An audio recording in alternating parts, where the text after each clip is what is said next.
गीता के दूसरे अध्याय में आत्मा का बड़ा विस्तृत वर्णन है। आत्मा और जीवात्मा में क्या भेद है और ये जीवात्मा जो कि मनुष्य रूपी शरीर में नाचता है तो अपने लक्ष्यों को क्यों नहीं प्राप्त कर पाता, वो एकाग्रचित्त क्यों नहीं हो पाता, वो जीवात्मा क्यों भटकता है, क्यों उसका फोकस एक जगह पर स्थिर नहीं रह पाता। तो श्री कृष्ण अर्जुन को यही समझाते हैं कि तुम अपने फोकस से, अपने लक्ष्य से भटक रहे हो, तुम्हारा फोकस सही नहीं हो पा रहा है। तुम अंतिम समय में जहाँ युद्ध भूमि में खड़े हो वहाँ तुम्हारा फोकस स्लिप हो गया है। बिल्कुल ऐसे ही बात है जैसे आपके जीवन में है। आप सोचते तो बहुत हैं, थोड़ा बहुत करते भी हैं, लेकिन पूरी तरह से नहीं कर पाते क्योंकि फोकस स्लिप हो जाता है। गीता के दूसरे अध्याय में कहा जाए तो यही बात होगी कि भगवान श्री कृष्ण अर्जुन को यही समझाते हैं कि फोकस कैसे रहा जाए, एकाग्रचित्त कैसे रहा जाए, कैसे हम एक ही लक्ष्य पर डटे रहें, टिके रहें। आप सबकी भी यही समस्या है, इसलिए आपकी सफलता भी आपसे दूर रहती है। यदि आपका फोकस सही है तो आपको जीवन में सभी वस्तुएं, सभी विषय, सभी पदार्थ समय पर मिल जाएंगे, लेकिन समस्या पर फोकस पर से फिसलने की रहती है। आगे प्रभु कहते हैं, हे अर्जुन, तुम अपने लक्ष्य से भटक रहे हो क्योंकि एक प्रतिशोध को हृदय में लिए हुए वनवास को भोगते रहे कि एक समय आने पर तुम दुर्योधन से द्रौपदी के चीरहरण का बदला लोगे। लेकिन ये क्या है, तुम अंतिम समय में जब युद्ध भूमि में आग खड़े हुए हो तब तुम अपने लक्ष्य से क्यों भटक रहे हो। हे अर्जुन, इन नीचों ने केवल द्रौपदी के ही वस्त्रों का हरण नहीं किया, बल्कि राज दरबार में और वो भी सभी के सामने उन्होंने एक मर्यादा का, जो कि स्त्री की मर्यादा थी, उसका उल्लंघन किया है। ये दंड के पात्र हैं। ये युद्ध केवल तुम्हारा नहीं है, ये युद्ध समस्त मानव जाति के लिए है। ये मानव जाति के हित में है, जिससे कि भविष्य में ऐसा न हो कि कोई भी स्त्री असहाय होकर राज दरबार में निरस्त्र होकर रोती हुई रह जाए और उसकी लाज शर्म जैसे गुण सदैव सदैव के लिए मिट जाएं। अर्थात गुणों का अस्तित्व हमेशा ही बना रहना चाहिए। हे अर्जुन, ऐसा ना हो, यदि तुम युद्ध नहीं करोगे, कहीं ऐसा ना हो कि एक परिवार और एक वेश्यालय में कोई भेद ही न रह जाए। हे अर्जुन, स्त्री की रक्षा करना केवल तुम्हारा धर्म ही नहीं अपितु मेरा भी कर्तव्य है। लेकिन जो कुछ हो चुका है पार्थ, उस कर्म के लिए दुर्योधन दंड का पात्र है।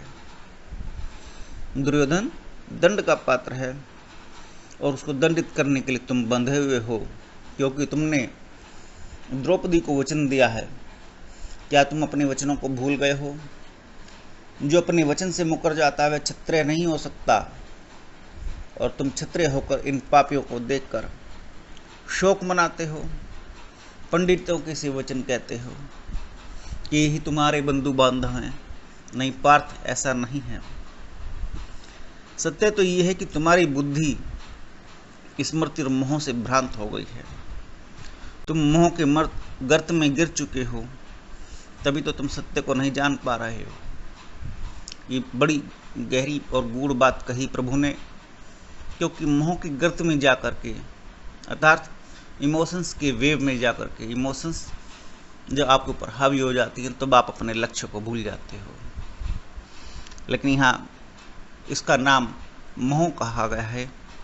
प्रभु मोह के माध्यम से समझा रहे हैं, तुम मोह में गिर चुके हो और तुम सत्य को नहीं जान पा रहे हो।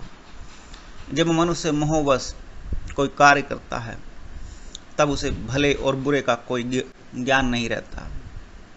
वे केवल इंद्रियों का गुलाम होकर कार्य करता है। इंद्रियां जब चाहें जैसा चाहें कार्य उससे करवाती रहती हैं। जैसे दुर्योधन और उसके संगी साथी इंद्रियों के गुलाम होकर विलासिता से ग्रसित होकर अच्छे और बुरे का भेद कर पाने में समर्थ नहीं है, इसलिए ही वे तुम्हें जो तुम्हारा अधिकार है वो भी नहीं दे रहे हैं। जब कोई अधिकार का हनन किया जाता है, अर्थात जब किसी का अधिकार छीन लिया जाता है, तो शास्त्र के वचनानुसार युद्ध करके अपने अधिकार की रक्षा की जाती है। द्रौपदी तुम्हारी पत्नी है, उसे तुमने स्वयंवर में जीता था, इसलिए उसकी रक्षा का अधिकार तुम्हारा है। यदि इसका कहीं कोई अपमान हुआ है तो उसका अपमान नहीं, वो तुम्हारा अपमान है, और तुम्हें इस धर्म युद्ध में इस अपमान का प्रतिशोध तो लेना ही पड़ेगा। तुम अपने आप को मोह से उबारो, इंद्रियों के इस भयंकर झंझावात से उबारो। तब अर्जुन प्रभु के समक्ष हाथ जोड़कर कहता है, हे संसार का उद्धार करने वाले, मैं तो आपका नाम भी भूल गया। क्या इन सबको मारने से मुझे पाप नहीं लगेगा कि मैंने अपने ही संगे साथियों को अपने हाथों से मार डाला, और वो भी तुच्छ राज्य के लिए? तब प्रभु कहते हैं, हे अर्जुन, तुम अभी भी भ्रमित हो, तुम कंफ्यूज हो, क्योंकि तुम अपने आप को प्रज्ञा में स्थित नहीं कर पा रहे हो। सुनो, ये प्रज्ञा क्या होती है। जब तुम अपने आप को अपनी ही आत्मा से जोड़कर स्थिर कर लेते हो, तब तुम प्रज्ञा में स्थित हो जाते हो।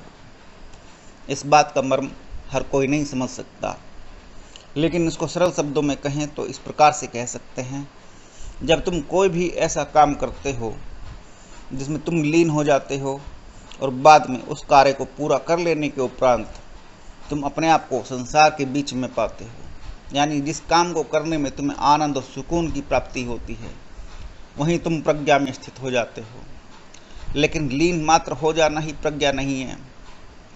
प्रज्ञा वह अवस्था है जहाँ से तुम्हारा विजन क्लियर होता है, जहाँ से तुम्हारी दृष्टि दूरदृष्टि बन जाती है, जहाँ से तुम 10, 20 या 50 साल या 100 या हजारों साल का आगे का देख और सोच पाते हो। और उससे भी बढ़कर जब तुम ये समझ पाते हो कि दृष्टि, दूरदृष्टि और अंतर्दृष्टि से परे भी तुम्हारी सत्ता है, और तुम जब उस आत्म तत्व को जान लेते हो, तो तुम प्रज्ञा में स्थित हो जाते हो। प्रज्ञा में स्थिर हुए मनुष्य का कभी भी ध्यान नहीं भटकता है। वह अपने लिए नहीं जीता है, वह संसार के लिए ही जीता है, क्योंकि संसार के कल्याण में ही उसका कल्याण छिपा होता है। इसलिए हे अर्जुन, तुम इस मोहमय निद्रा से बाहर आओ और युद्ध के लिए तुरंत तैयार हो जाओ, क्योंकि शत्रु सिर पर है। बहुत लोगों की यही समस्या रहती है कि वो जब इंटरव्यू देने के लिए जाते हैं तो होपलेस हो जाते हैं, उनका फोकस गड़बड़ा जाता है।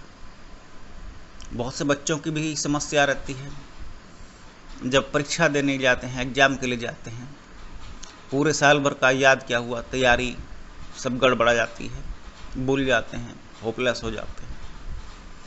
ऐसी स्थिति ना होने पाए, इसके लिए दृढ़ इच्छा शक्ति के साथ शांत चित्त, एकाग्र चित्त रह करके अपने लक्ष्य को प्राप्त करने के लिए ईश्वर का ध्यान करते हुए कि मैं भी प्रज्ञा में स्थित हो सकूं, मैं भी अपने आत्म तत्व में स्थित हो सकूं। आत्म तत्व में स्थित होने पर दो स्वरूप बाहर निकल करके आते हैं, आपका आत्मविश्वास और आपका आत्मबल।